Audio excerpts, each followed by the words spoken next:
Teodor Kostka. Som sa z lásky k svetu zriekol pohodlia a istoty, aby som nasledoval hlas, ktorý ku mne prehovoril. Opustil som dobré živobytie, spoločenské postavenie i bohatstvo a vydal som sa na cestu, o ktorej som nevedel, kam vedie. Zostal som sám, bez pochopenia, ale pod ochranou prozreteľnosti. Neprišiel som na tento svet, aby som svet zabával, ale aby som ho prebudil. Ukazoval som krásu, ktorú som videl vo svetle, v horách, v stromoch a v človeku. Nehľadal som slávu v novinách, ale hľadal som ticho, v ktorom sa ozýva duch. Odišiel som teda do libanonských vrchov a tam som maľoval cédre, symboly večnosti a duchovnej síly.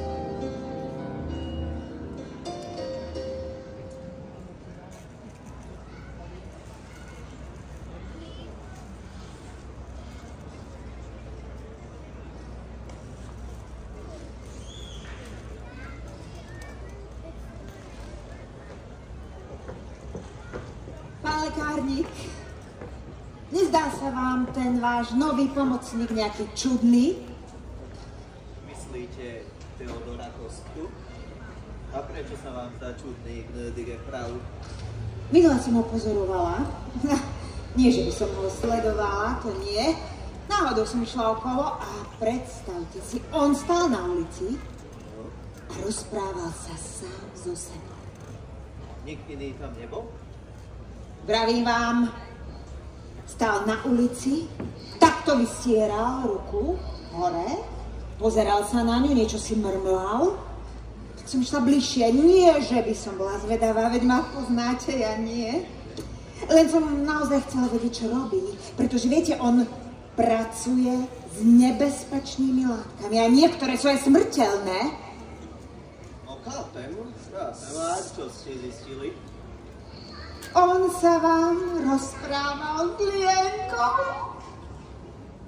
S kým? No s Lienkou. Pámoškovou kravičkou, či ako sa tá potvora bola, taká červená, bodkovaná, veď... Ja viem, no. Čo je to Lienka, no len ma prekvapilo, že sa s ňou zhováral. No a čo? Odpovedala mi aspoň? No len ako by mohla. Pán lekárnik, vy si zo mňa robíte žarty. Ale kdeže, Frau Müller, len si myslím, že trošičku preháňate. Teodor je slušný, pracovitý, úslužný, možno je trochu tichší a maličko zvláštny, ale to sa dá veľmi dobre vysvetliť.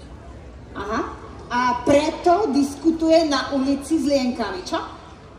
Asi by som to nemal prezrádzať, ale do Idlova si prišiel oddychnúť a trochu sa zotaviť po akomsi citovom vypätí. Citovom vypätí? Ale čo išlo? Toto ja neviem. Nechcel som sa na to hneď pýtať, ale spomínal však čosi so Segetom a s akousi povodňou. A odtedy diskutuje s Lienkami. Frau Müller, že si s tými chrobákmi nedáte pokoj. A čo, ak to nebola Lienka? No, pokojne to mohlo byť aj, čo ja viem, Chrúst, alebo čo?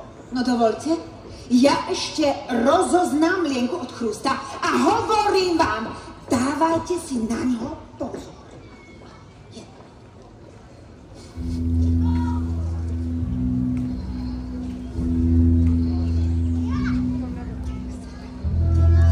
Bolo to na jar, roku 1879.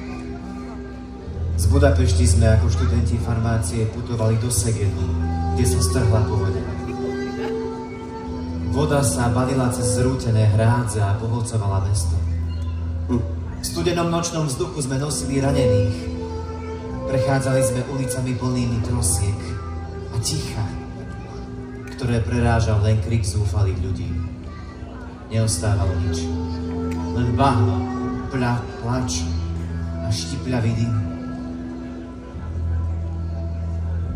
Spali sme na mokrej slame a jedli sme žltú slaninu a čierny chlieb, kým nám prsty meraveli a srdcia stíchli pod ťarchou bezmocnosti. Zima mi vtedy vnikla až do kosti a ešte stále odtiaľ nevyšla. Už by si mal na to všetko zabudnúť. Je to minulosť, všetko je minulosť. Sege, minulosť. Seredné, minulosť. Sabinov, minulosť. Ja. Minulosť, všetko je minulosť. Dôležitá je len prítomnosť. Ako môžem zabudnúť, Bela? Mal som hneď na začiatku vedieť, že život nemôžno prežiť medzi fľaštičkami s liekmi a receptami. Prosvedcenosť mi ukazovala cestu.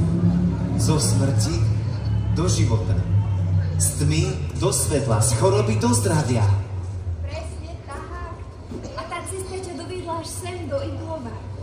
Život tu plynie pomaly a ospalo. Plný slnka a pokoja. No tak dostal si tú prácu lekárnika, tak oddychuj. Lieč sa. Ako môžem oddychovať, keď cítim, že na mňa čaká niečo neobvyklé? Spoznám ďalšiu cestu, po ktorej budem kráčať. Spoznám duchovnú silu a tvorivú energiu, s ktorou sa budem musieť vyrovnať. Cestu, duchovnú silu a tvorivú energiu. Tu, v Novej Vsi, si istý. Ty sám do svojho denníka raz napíšeš. Iglo, v tom zaspatom mestečku na Spiši, kde som žila ako lekárnik a myslel som si, že mojím údelom je miešať dobré maste a predávať lieky na bolesť zubov.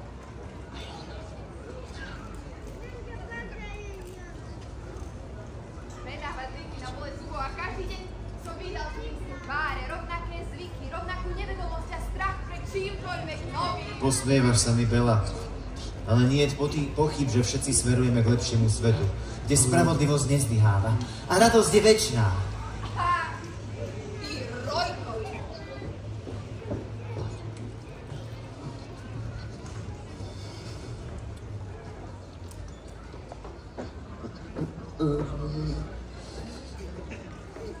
Teodor? Tak tu ste, Teodor. Už ma počujete?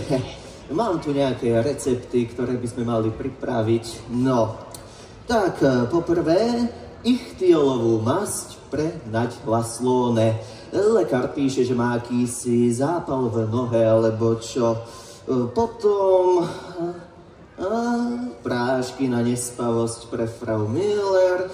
No dobre, aj keď si myslím, že je to zbytočné, pretože zlo nikdy nespí. A čapíky proti zápche pre Varga Úr. Kafrovú masť, moju obľúbenú, pre pána Šmita. No. To by bolo všetko. Namiešate prosím ten ichtiol. Ja sa pustím do káfru. Vidíte, viete, že mnohým ľuďom smrdí, ale ja nikomu to nevravte. Ja mám jeho výrazný zápach veľmi rád. Ostatok pripravím neskôr.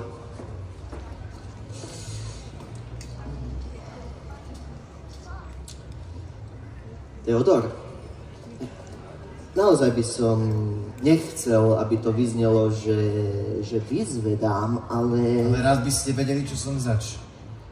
A prečo sa rozprávam s lienkami? Vy ste to počuli? Frau Müller rozpráva tak nahlas, že ju nemožno nepočuť. A nebola to lienka, ale zlatoň obyčajný. Cetónia aurata. Vedeli ste, že je príbuzný božského skarabea? Má fascinujúcu farbu krídel. Trochu pripomína šperk a trochu rozstavenú meď, v ktorej sa odráža dúha. Podľa toho, ako sa naň pozriete, sú jeho krídla buď zlatisté, modré, fialové alebo zelenkavé. Nie je to úžasné? No, tak to určite je, ale... Ale prečo som sa s ním zhováral? Nuž, Už od malička som celé hodiny predĺžal v tráve. Hľadel som do neba, rozprával som sa so včelami a chrobákmi. Deti ma nemali rady, ale ja som mal rád ticho. Trochu smutné, nemyslíte? To ste boli vždy taký osamelí. A čo ja viem, či smutné? Už v detstve som vedel, že tam nepatrí. Videl som krajiny, ktoré neexistovali. Kreslil som ich prstom do prachu. Tam? Myslíte do Sabinova? Do Sabinova, do Seredného, do Budapešti, do Segedu, do Iglova, skrátka všade. Cítim, že som na tomto svete iba pútnik, ktorý je tu iba na návšteve. Ale pravdepodobne by ste radšej chceli vedieť niečo o mojej rodine. Teodor, naozaj nechcem, aby ste nadobudli pocit, že... Nie, nevyzvedáte, pán lekárnik. To je v poriadku, nie je to tajomstvo a koniec koncov vy máte právo vedieť, koho zamestnávate vo svojom lekárni. Môj otec, Ladislav Kostka, bol tiež lekárnikom, ale v Sabinove bol aj žandárskym kapitánom. A jeho záľubou bola pyrotechnika. Čo prosím? No, doma pripravoval rôzne výbušniny a delobuchy a potom ich na oslavách s veľkou radosťou odpaľoval. Okrem toho bol veľmi činorodý. Nikdy nepil a nefajčil. V tom sa na ňo podobám. Ach tak. A čo vaša pani matka? Františka Halzermajerová za Slobodná. Miloval som ju. Voňala po chlebe a po jablkách. V jej lone som sa cítil ako doma. Keď zomrela, ako by som stratil orientáciu. No tak to mi je úprimne ľúto. A napríklad nejakí súrodenci... Ak sa nenahneváte, o tom by som nerád hovoril. Chápem.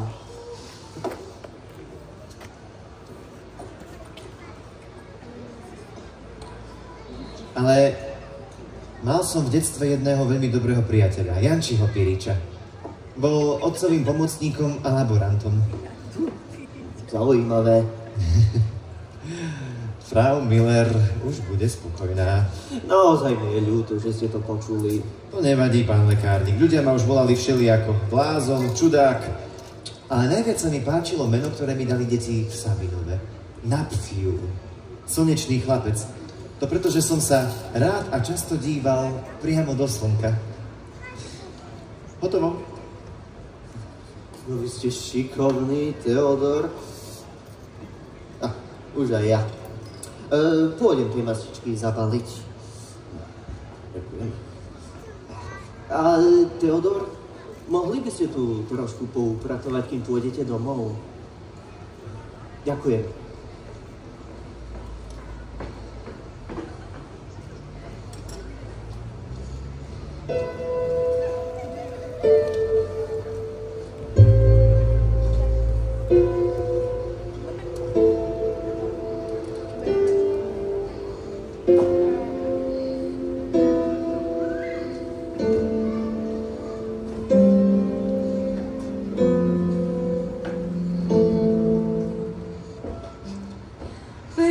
Prší, len sa laje.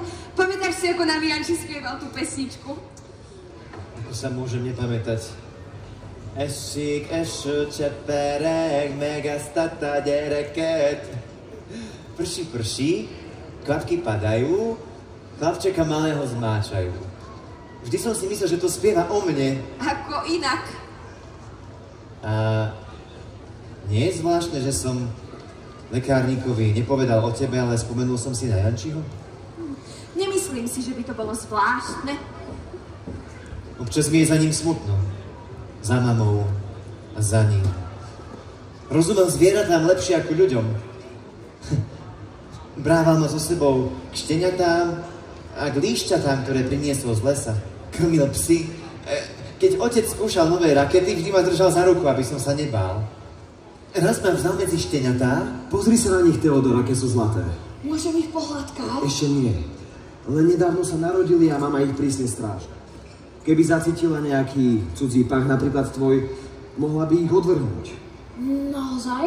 No, pozná svoje šteniatá podľa vône, tak ako tvoja mama podľa toho, ako vyzeráš. Keby však Fenka zacítila nejaký cudzí pach, mohla by ich odstrčiť, ba dokonca aj uhryznúť. Naozaj? To by urobila svojim deťom? Moja mama by to nikdy neurobila, však. Samozrejme, že nie. Ale ak tu takto budeš chvíľu sedieť a budeš ozaj ticho, tak možno ťa časom príjmu medzi seba a dovolia ti, aby si sa s nimi hral. Janči vedel, kedy sa rodia vlky. A kedy je najlepší čas na púšťanie papierových lastovičiek. Zo starých novín mi jednu poskladal. Táto vyletí určite vyššie, ako je Sabinovská kostolná väža. Môžeme vyletieť až do neba. Môžem ju pustiť ja? Samozrejme. Nech sa páči, mladý pánko. No toto. Mladý pána už vie, ako sa lieta. Čo skôr aj on rozprestrie krídla a vyletí do sveta ako lastovička. Nie ako lastovička, ako orol! Ako orol vravíš. Tak, nože mi ukáž, ako lieta taký orol. No len poriadne mal aj krídlami, aby si doletel ďaleko. Ďaleko až do Afriky.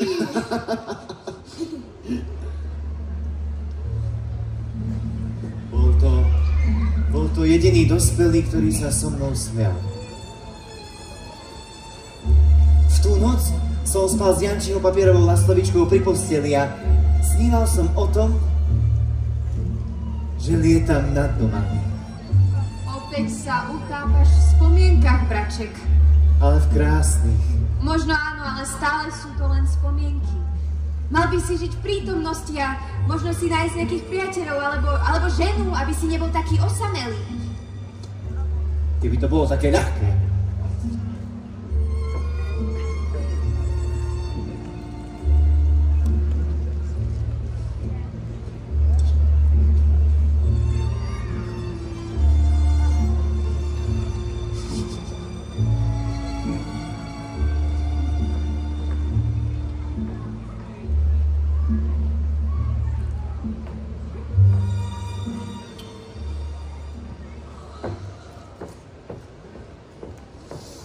Dobré ráno, pán lekárnik. Dobré ráno, Frau Müller. Prišla som si pre tie lieky na spanie. Zase som nezažmúrila oka. Celú noc ležím, prevaľujem sa, premýšľam. Dúfam, že tento raz sa berú. Už ich máte nachystané. Ďakujem. Pán lekárnik, mám takú impertinentnú otázku. Pripravovali ste ich vy? No samozrejme, že ja. A kto iný? No, myslela som, či náhodou ten váš pomocník Kostka, či ako sa volá. Viete, ja trpím síce nespavosťou, ale na veky by som zaspať nechcela. Frau Müller, už som vám predsa vravel, že Teodor je slušný a pracovitý mladý muž. No, včera mi rozprával o svojej rodine a aj tá bola v poriadku. Áno? Áno. No a ja som sa včera večer prechádzala po Zimnej ulici, ale tak nemohla som spať, som nazrela do lekárne, či tam nie ste. A viete, čo som videla? Budem hádať. Zase nejaké lienky. Ale tam žiadne lienky. Pán Kostka sa rozpráva s akousi Belou. A pritom v lekárni nikto nebol. S Belou? To mi nič nevraví. No, blúznil. Čo si o nejakých papierových lastovičkách, o nejakých šteniatách. Pán lekárnik, ja si myslím, že on je už úplne... Dobré ráno, pán lekárnik. Krásne ráno, gnädige Frau. Dobré ráno, Teodor. Teodor, mohli by ste sem na chvíľku prísť? Chcel by som sa s vami o niečom porozprávať. Spravil som niečo? Ale nie, kdeže, Teodor. Opäť, nechápte ma zle. nerád sa takto miešam do vašich osobných záležitostí, ale viete, zároveň by som nechcel, aby sa o mojej lekárni šírili zvláštne reči. Aké reči? Nuž... Včera večer, keď som išla okolo vašej lekárne, som vás počula, ako ste sa zhovárali s nejakou Belou. A pritom v lekárni nikto nebol. No, Teodor, viete mi to nejako vysvetliť? Kto je tá Bela? Moja mladšia sestra, Izabela. No, vec je vyriešená. A kde býva? Príde nás niekedy znovu navštíviť? Bela je mŕtva. Mal som vtedy 10 rokov. V jednom dome v centre Sabinova vypukol požiar. Plamene sa veľmi rýchlo rozšírili aj na ostatné domy v meste. Otec ich bežal hasiť. A nik si nevšimol, že Bela zostala sama. Počkaj, Teodor! Teodor! Teodor, stoj! Nemôžeš tam ísť, je to nebezpečné, všetko už horí! Pozor, Janči, Bela v dome, musíme pomôcť! Teodor! Bele už nikto nedokáže pomôcť! Pusti ma! Bela! Bela! Bela! Bela!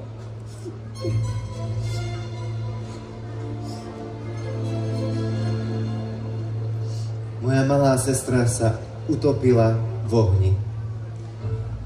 Požiar zmenil náš domov na popol. Ja som mu však unikol.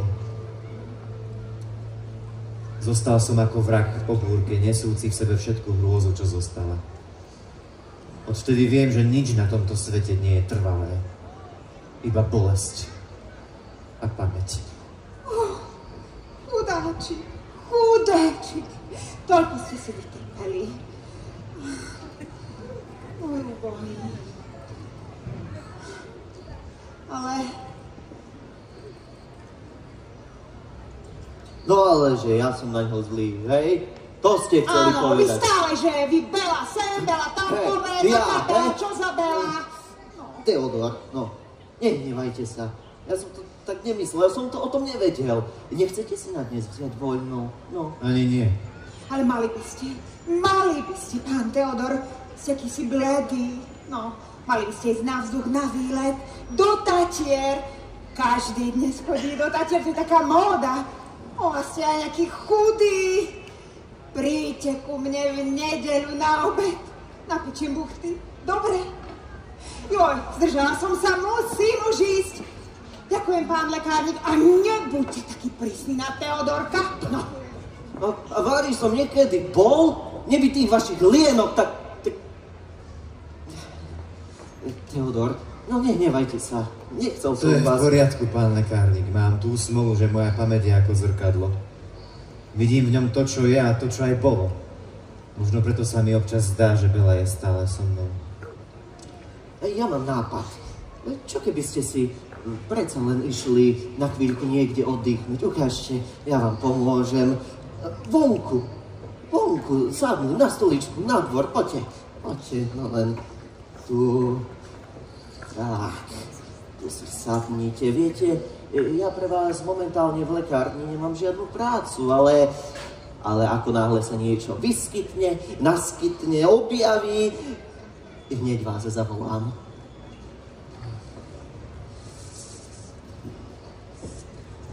Dobre, že si im to povedal. Mysleli by si o tebe, že si čudák, čo sa rozpráva sám so sebou. Už som si zvykol. Dá sa to? Už v škole ma považovali za blázna. Kým ostatné deti sa učili mená kráľov, tak ja som počúval, ako rastie tráva a ako dýcha obloha. Keď som raz na hodine povedal, že svetlo nie je iba fyzikálny jav, ale že je to duchovný pohyb, smiali sa mi. Učiteľ ma vyhrešil, že to sú nezmysly. Ale ja som už vtedy cítil to, čo oni nevedeli ani pomenovať. Videl som cestu, ktorou sa uberá duša. Cestu svetla, slnečnú cestu. Pekne povedané. Slnečná cesta. Ale čo to znamená? Pozri sa tam, Bela. Vidíš tie voly, ktoré oddychujú na kraji cesty? Vidíš ten záprach? Pozri sa, ako ich obkresuje slnko svojim svetlom. Vidíš tie farby? Je to také nádherné, že ich neviem ani pomenovať. Je to také krásne, že mám chuť to nakresliť. A prečo to neskúsiš? Nakresli, čo vidíš.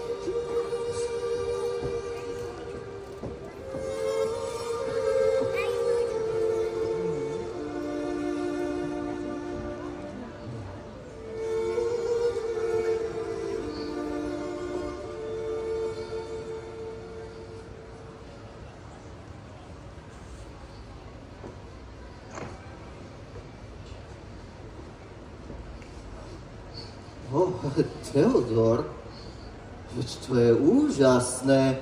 Vy ste rodený maliar. Idem o tom povedať do iglov a tí budú nadšení.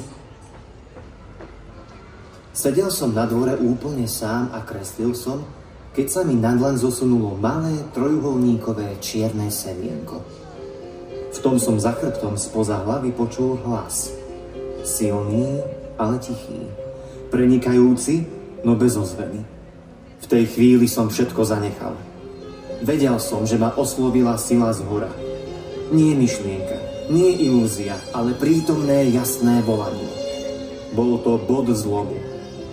Odvtedy som už nepatril medzi obyčajných ľudí. Život sa mi rozdelil na predtým a potom. A ja som pochopil, že musím kráčať cestou, ktorú mi ukázali.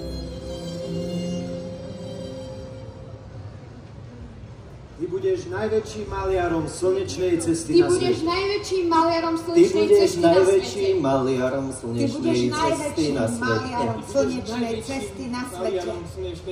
Ty budeš najväčším maliarom slnečnej cesty na svete. Teodor, ty budeš najväčším maliarom slnečnej cesty na svete. Väčším, než bol Rafael.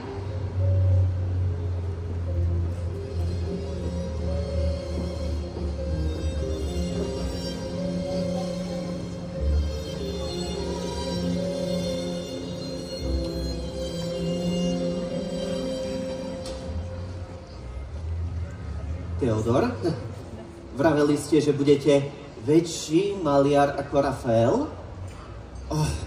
To som nepovedal ja, ale hlas z hora. Aha, hlas z hora. No ale, ako som povedal ja, vy ste sa narodili ako maliar, ale predsa len by ste možno potrebovali trošičku cviku. Aha, pozrite, doma som našiel túto knihu. Sú v nej diela od Michelangela, Rafaela a ďalších slávnych umelcov. Počul som, že mnohí významní maliari sa učili maľovať tak, že obkresľovali ich diela. No, pozrite. Ďakujem, pán lekárnik. Určite to skúsim. Tak napríklad, no. Toto nie. Ukážte, tu. Pozrite na túto Rafaelovú Madonu. No povedzte, nie je nádherná? A ako sa k nej ten malý Ježiško len tak vynie? No alebo títo dvaja. No pozrite, títo dvaja anielici. Nie sú rozkošní, no. Áno, pán lekárnik. Je to všetko veľmi krásne, ale mám taký pocit, že tomu čosi chýba. Zdá sa mi, ako by Rafael zobrazoval iba vonkajšiu nádheru a nie vnútornú pravdu. Veľké a večné diela možno vytvárať len tak, že sa celkom ponoríte do pravdy. A pravdu, tak tú možno získať iba od Boha. No ale kým začnete robiť tie veľké a večné diela, možno by ste predsa len potrebovali trošičku cviku, no. Aby ste získali skúsenosť. Ja som už napísal do prešporku Gustavovi Keletimu. Komuže to? Keletimu. Keletimu. Ale to je jeden z najvplyvnejších maliarov našej doby. A čo ste mu napísali pre Boha?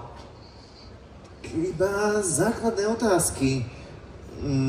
Kde zoženiem plátno, kde zoženiem farby, či mám na začiatok maľovať pravítkom alebo voľnou rukou, ako dlho sa maľuje jeden obraz. Viem, že pre neho sú to iba banálne záležitosti, ale ja sa iba učím.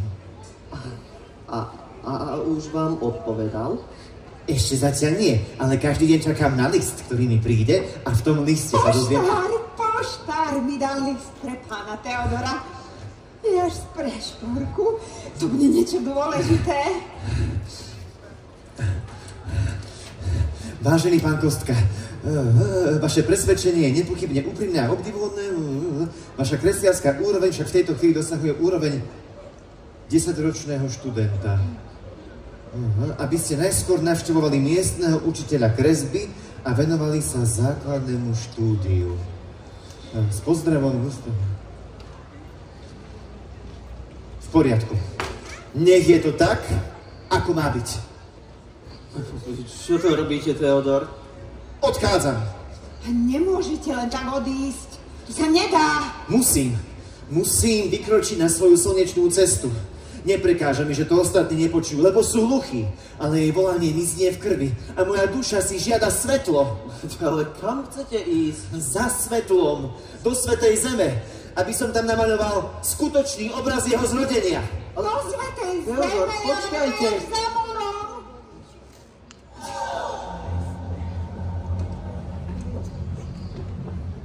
Na ceste do svätej zeme nás na mori zastihla búrka.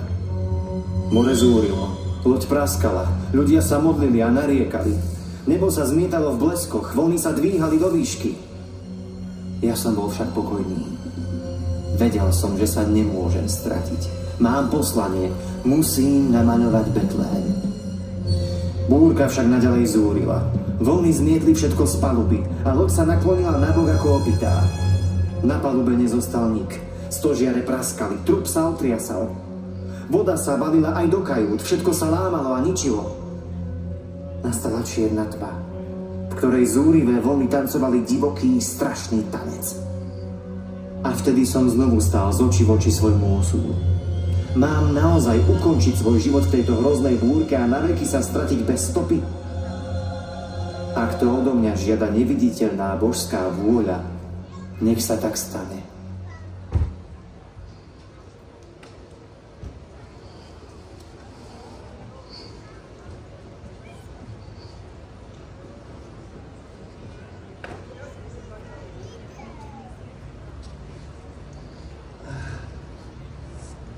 Mel,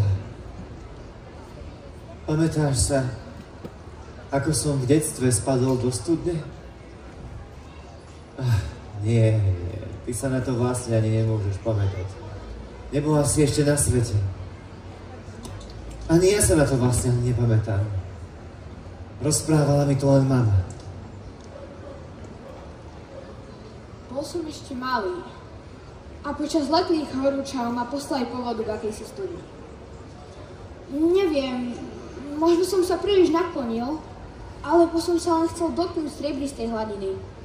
No odrazu som však asi prepadol cez okraj. Keď som sa nevrátil domov, začali ma hľadať. Teodor! Teodor! Teodor, kde si? Ozvi sa! Teodor! Zrazu začali pláč z hlbín studne. Teodor! Teodor! Už je dobré. Už je dobré. Už si v bezpečí. Vraj ma odtiaľ vytiahli nezraneného. Zaujímavý príbeh. Nikdy si mi ho nespomínal. Lebo si ho nepamätám presne. Ale pamätám si na ten pocit. Rovnako som sa cítil, keď sa po búrke na horizonte objavila silueta svätej zeme. Srdce sa mi rozbúchalo, ako by som stretol svoj osud.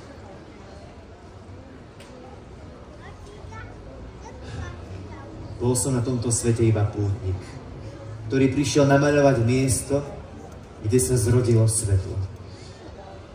Pochopil som však, že ak chcem splniť svoje poslanie a stať sa väčším, než bol Rafael, musím sa naučiť všetko, čo vedel on.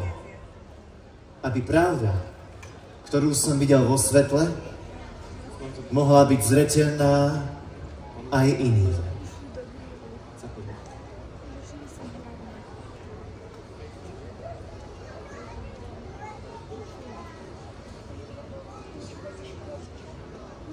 Zaujímavé. Je naozaj chválihodné, pán Kostka, že ste sa prihlásili do môjho mníchovského kurzu.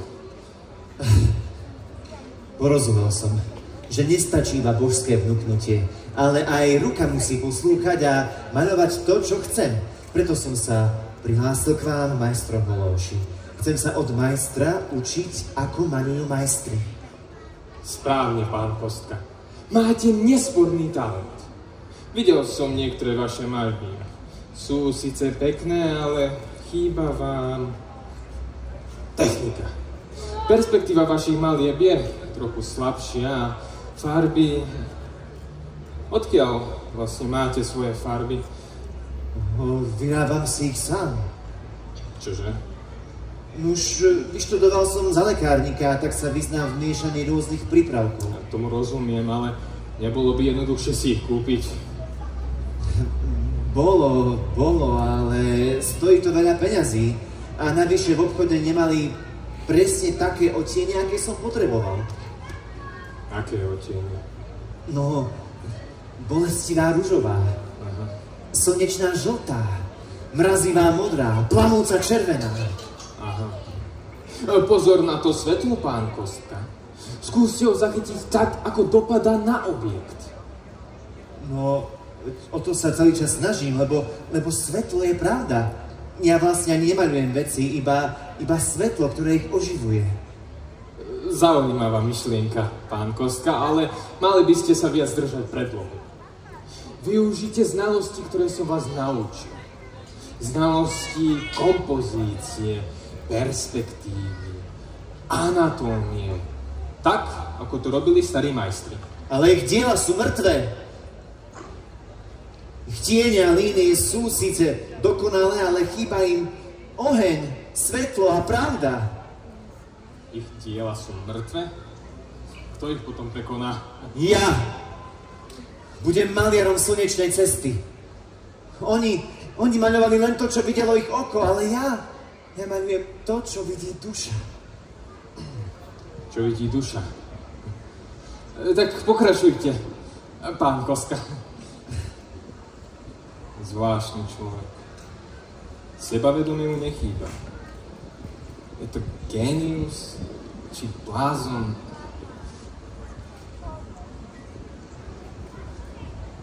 Pane, prepáčte, že vás ruším, ale chcel by som vám niečo povedať. Už roky tu stojím ako model. Maľovali ma mnohí, nadaní, babráci, talentovaní, takí, čo si len mysleli, že sú umelci. Ale z vášho obrazu cítim niečo, čo som ešte necítil. Neviem, ako to pomenovať. Vnútorné svetlo? Presne, svetlo. Nie som maliar, iba obyčajný model, ktorý si takto privyrába k živobytiu. Nevyznám sa do techniky, ktorú tu učí pán Holóši, ale verím, že z vás raz bude veľký maliar. Nenechajte sa nikým odradiť a maľujte.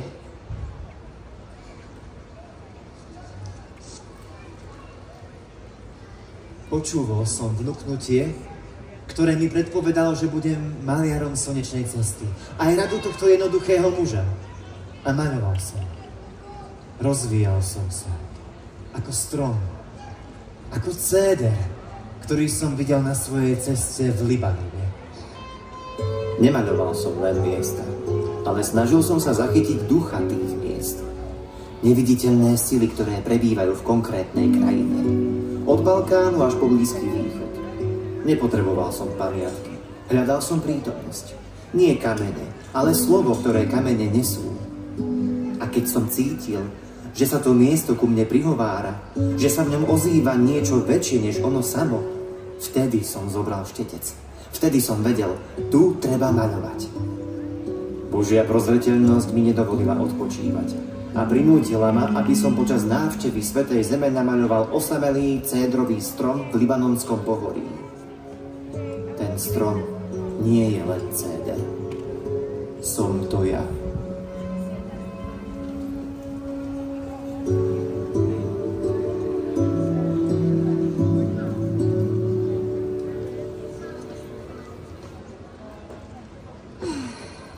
Pán lekárnik, počuli ste niečo o našom Teodorovi? Neozval sa vám? Baueru nie. Už dlhšie nenapísal. Asi má iné starosti.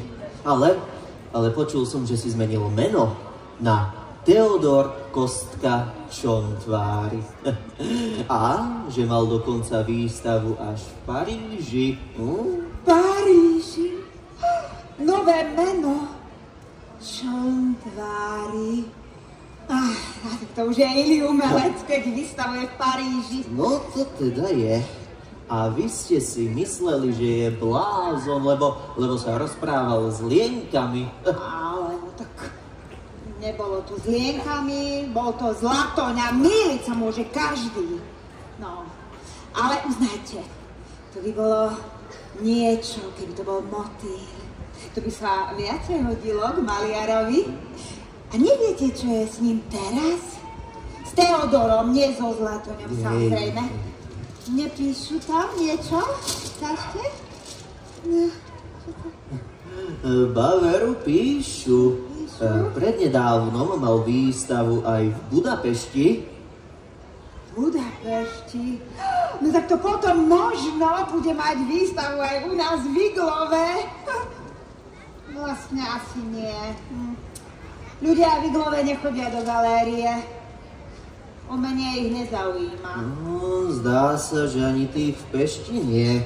Píšu tu, že sa im nepáči, že vraj jedáva iba mrkvu a je zúrivým nepriateľom alkoholu a cigariet. Ukážte, čo ďalej? Pán Kostka Čontvári nevystavuje obrazy. Nie? On zavesil na steny vízie. Plátna nie meter, ale desiatky metrov veľké, na ktorých sa rozprestiera Libanon, Mostar, Selmeč, Báňa, aj niečo, čo sa zrejme odohráva v nebi. Len o tom ešte nikto nevie. A pred týmito monumentálnymi zjaveniami stojí ich autor, dlhý, asketický, no on je taký chudý, áno. Však s pohľadom, ktorý vidí horizont večnosti. Ak by sa bol narodil pred 3000 ročiami, možno by ho uctievali ako proroka. Čo to tu píšu? Čo je za nevďačnosť toto? Ale pluhy sú to jedné nevďačné. A tak ma nahnevali, pán lekárnik. Celá sa trasiem. Viete, ja zase nezaspím. Dáte mi nejaké lieky. Myslel som na to, Frau Müller. No, tak. Čo by som pre vás neurobil? No, môžete ísť. Poďme už.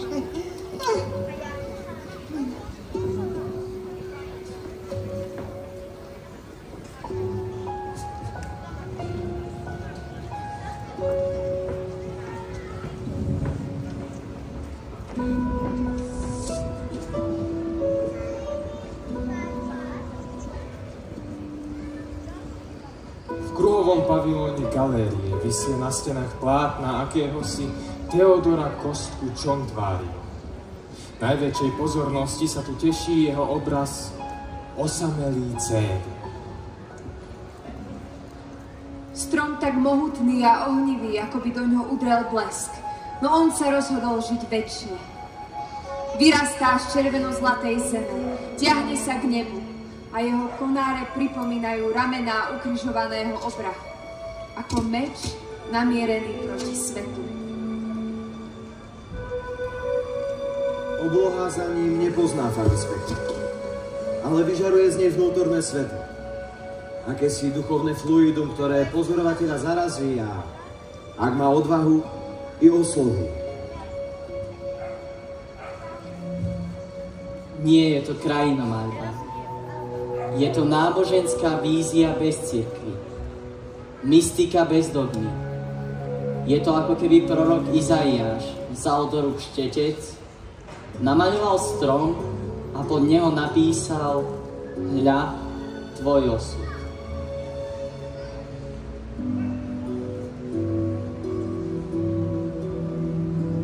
Ja, Teodor Kostkačom tvári, som sa z lásky k svetu zriekol pohodlia a istoty, aby som nasledoval hlas, ktorý ku mne prehovoril ako neviditeľný duch. Odišiel som do libanonských vrchov a tam som maľoval cédre, symboly večnosti a duchovnej sily. Lebo slnečná cesta nie je na nebi, ale v nás. Kto nenosí svetlo v duši, nemôže nabarovať svet.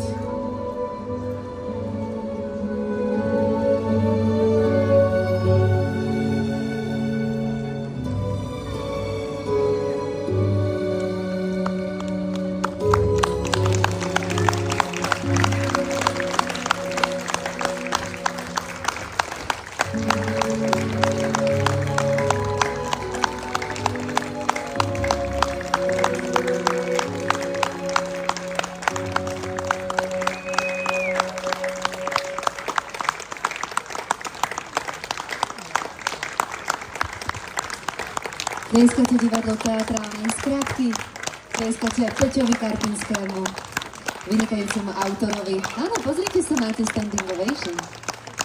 Užite si to. A dokonca tu máme toľko rozcítených ľudí, to je krásne. Poďte, poďte. Peťo Karpinsky, poď k nám, prosím ťa. Poď, toto je potlesk aj pre teba. Dámy a páni, ešte raz divadlo Teatrálnej skratky pod vedením Peťa Karpinského.